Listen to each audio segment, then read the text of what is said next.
Inilah hal gila yang akan terjadi bila kalian tinggal di kota paling dingin di dunia. Kota yang paling dingin ini ada di Rusia, di mana suhunya itu mencapai minus 67 derajat Celcius. Jadi kalau kalian membuat makanan bisa seperti ini nih.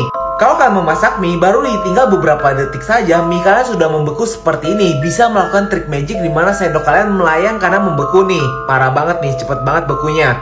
Nah, kalau kalian memecahkan telur kalian juga akan langsung membeku dan bisa menjadi es krim seperti ini guys. Bisa kalian lihat baru saya dipecahkan sudah membeku seperti ini. Kemudian kalau kalian berani menjemur baju, jangan takut ada maling baju guys. Soalnya baju kalian akan langsung membeku juga seperti ini, langsung mengeras. Dan baju tersebut bisa kalian gunakan untuk membela diri kalian. Soalnya bisa dibuat buat memukul orang seperti ini guys. Bajunya keras banget kayak palu. Nah, kalau kalian tinggal di situ juga nggak perlu repot-repot beli kulkas, soalnya kamar kalian tuh udah kayak kulkas, bisa menaruh daging dan dindingnya itu sampai membeku seperti ini. Dan yang terakhir, kalau kalian lempar air panas langsung menjadi es seperti ini. Ini adalah alasan kenapa kalian itu tidak boleh menangkap bola baseball dengan kecepatan pesawat. Dalam percobaan kali ini kita akan melihat apa yang terjadi kalau misalnya bola baseball itu bergerak dengan kecepatan pesawat yang sangat cepat. Nah, di percobaan ini bisa kita lihat apa yang akan terjadi kalau misalnya bola baseball dengan kecepatan pesawat menabrak tubuh manusia, akan langsung bolong seperti ini. Kalau ditahan menggunakan sarung tangannya pun akan jebol seperti ini juga guys. Nah, jadi kalau misalnya kalian menangkap bola baseball dengan kecepatan pesawat seperti ini, wah, gak bisa selamat sama sekali lagi nih guys. Kalian bisa lihat nih sarung tangan dan bonekanya bolong dan hancur berantakan seperti ini. Dan walaupun kalau misalnya bola baseball dengan kecepatan pesawat itu ditahan menggunakan sarung tangan sebanyak ini, lihat tuh, sarung tangannya semua jebol guys. Kalian bisa bayangin kalau tangan kalian ada di situ bakal bolong dan gak akan bisa diselamatin lagi. Nah, dari percobaan ini kita ketahui jangan pernah sekali-kali kalian berpikir akan menangkap bola baseball dengan kecepatan pesawat atau wah, hancur banget nih. Inilah yang sebenarnya terjadi ketika seekor nyamuk menghisap darah di kulit kita. Fakta unik pertama yang harus kalian ketahui, rupanya nyamuk yang menghisap darah kita itu hanyalah nyamuk betina. Jadi nyamuk jantan itu tidak akan pernah menghisap darah manusia. Kemudian ketika nyamuk betina menghisap darah kita ini, dia itu meludahi dulu di atas kulit kita seperti ini agar lebih mudah menghisap darah kita. Dan ketika dia mulai menghisap darah kita ini, dia itu harus mencari pembuluh yang tepat terlebih dahulu seperti ini untuk menghisap darah seperti ini. Kemudian dia pompa seperti memompa air. Dan nyamuk betina bisa menghisap darah manusia itu hingga 2 kali atau 3 kali ukuran normal badan dia itu. Jadi ketika kalian pukul nyamuknya ini, nggak aneh kalau misalnya darahnya itu banyak banget. Dan fakta unik yang terakhir, kalian pernah gak sih ngerasain kalau gigitan nyamuk itu berbeda-beda, ada yang ukurannya lebih besar dan lebih gatal. Rupanya hal ini terjadi karena kalian itu diludahi oleh nyamuk lebih banyak. Jadi kalau misalnya nyamuk ini meludahi kalian lebih banyak seperti ini, akan membuat ukurannya lebih besar dan lebih gatal. Hah? Apakah mungkin seekor hamster ini bisa menyalakan listrik dari satu rumah? Coba kita lihat di percobaan ini guys. Jadi di percobaan kali ini kita akan melihat seekor hamster yang dibuat menyalakan sebuah listrik satu rumah nih guys. Apakah benar bisa berhasil ya? Nah, di sini semua peralatannya sudah disiapkan. Yang pertama adalah dinamo dan di sini ada alat-alat listrik seperti ini yang digunakan nantinya akan disambungkan ke roda hamster yang akan dibuat hamster itu lari di rodanya. Nah, dinamo awal tadi akan disambungkan menggunakan karet plastik kecil seperti ini yang digunakan untuk menyambungkannya nih guys. Kemudian udah disambungkan seperti ini. Dan yang terakhir adalah menyambungkan menggunakan kain seperti ini nih. Kain ini akan disambungkan ke lingkaran hamster tersebut dan akhirnya hamster itu bisa berlari di atas lingkaran seperti ini sambil menyalakan dinamo. Dan rupanya beneran nih guys, seekor hamster bisa menyalakan listrik dari sebuah rumah hamster seperti ini. Wow. Ini adalah cara kerja senjata AK-47 yang keren banget guys. Gimana caranya menembakkan peluru secara otomatis. Jadi rupanya ketika kita menarik pelatuk dari AK-47 seperti ini akan membuat palu dari senjata AK-47 ini memukul ke arah peluru seperti ini yang menciptakan api untuk mendorong dari peluru. Ketika api menyala, ini akan membakar mesiu yang ada di dalam peluru tersebut yang menyebabkan peluru tersebut terlontar keluar dari senjata ini. Nah, kemudian bagian yang disebut dengan bolt carrier ini akan mundur untuk mengambil peluru baru seperti ini dan menyediakannya di tempat yang baru lagi. Dan ketika kita menarik pelatuknya ini lagi, ini akan membuat gerakan yang berulang hingga peluru berikutnya. Nah, sedangkan bagian yang disebut dengan sir ini untuk menahan palu agar tetap diam di tempat ketika mengisi peluru. Nah, kalau misalnya sir ini ditaruh di tengah, ini akan membuat gerakan pistol AK-47 ini menjadi otomatis seperti ini nih guys. Nah, gerakan otomatis inilah yang membuat AK-47 ini bisa menembak terus-menerus guys. Wow. Apa yang akan terjadi bila kita mendaur ulang peluru? Kira-kira bisa menghancurkan telur gak ya? Langsung aja kita lihat di percobaan kali ini guys. Nah, di percobaan kali ini, agar lebih aman, isi dari peluru ini akan diisikan menggunakan korek api seperti ini. Nah, di percobaan kali ini juga, agar percobaannya ini jauh lebih aman, mereka tidak akan menggunakan ujung peluru yang tajam menggunakan metal. Tapi mereka di sini akan menggunakan ujung yang dari kayu daur ulang seperti ini, guys. Nah, tidak lupa ujungnya juga akan diamplas dan ditajamkan seperti peluru sesungguhnya. Jadi, apakah peluru ini akan meluncur seperti peluru biasanya? Coba kita lihat ya, guys. Nah, setelah pelurunya sudah siap, kali ini mereka juga akan meluncurkan peluru ini menggunakan lilin. Jadi apinya ini akan dinyalakan di atas lilin seperti ini. Nah, coba kita lihat nih, kira-kira apa yang terjadi terhadap telur ini ya, meledak atau bagaimana, guys? Nah, rupanya yang sangat mengejutkan, peluru daur ulang tersebut masih bisa diluncurkan seperti ini dan menghancurkan telur sampai berkeping-keping.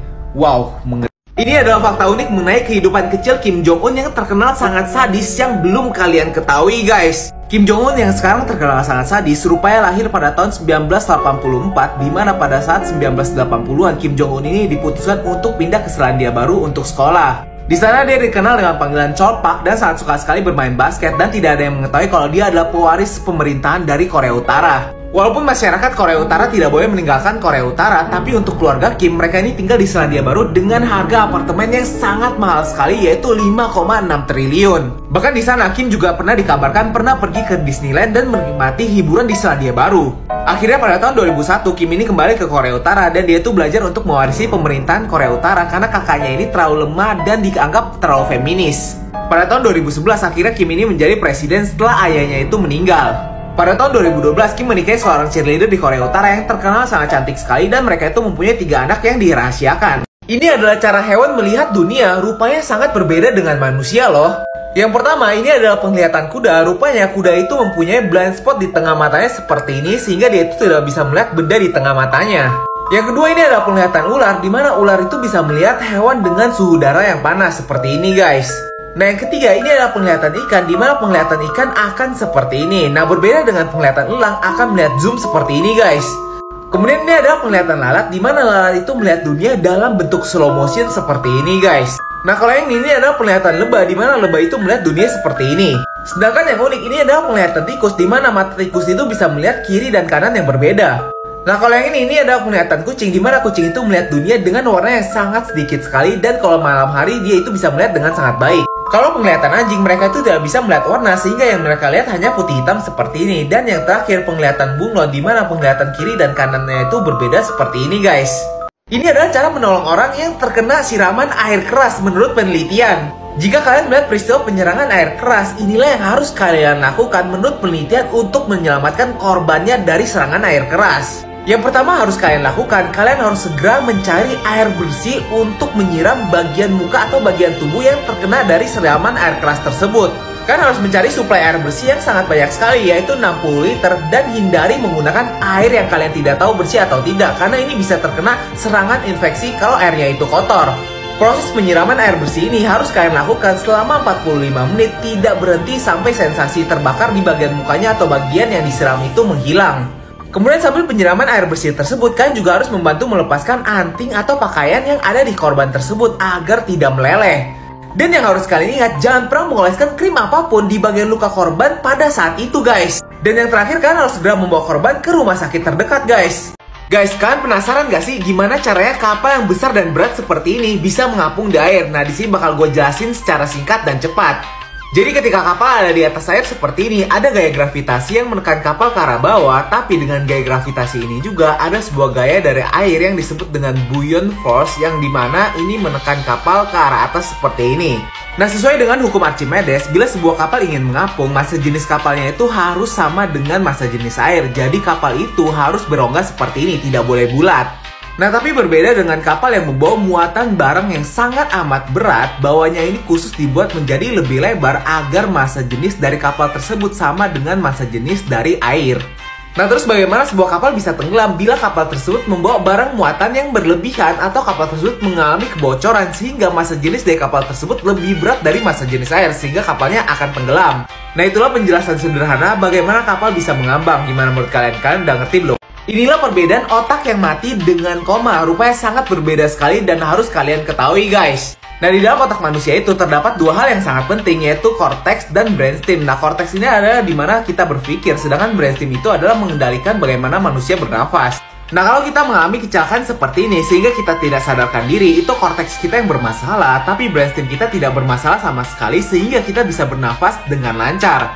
Nah, biasanya orang koma itu akan koma selama 1 bulan dan akhirnya bisa sadar lagi dan memulihkan diri. Sedangkan orang yang mengalami kematian otak, brainstem dan korteksnya ini sudah tidak berfungsi lagi, jadi dia itu tidak bisa bernafas lagi dan tidak sadarkan diri. Nah, orang yang mengalami kematian otak masih bisa dibantu bernafas dengan menyambungkan ventilator ke jantungnya seperti ini. Tapi yang perlu kita ingat, otaknya itu sudah mati, sehingga orang yang mengalami kematian otak tidak akan pernah sadar lagi, guys.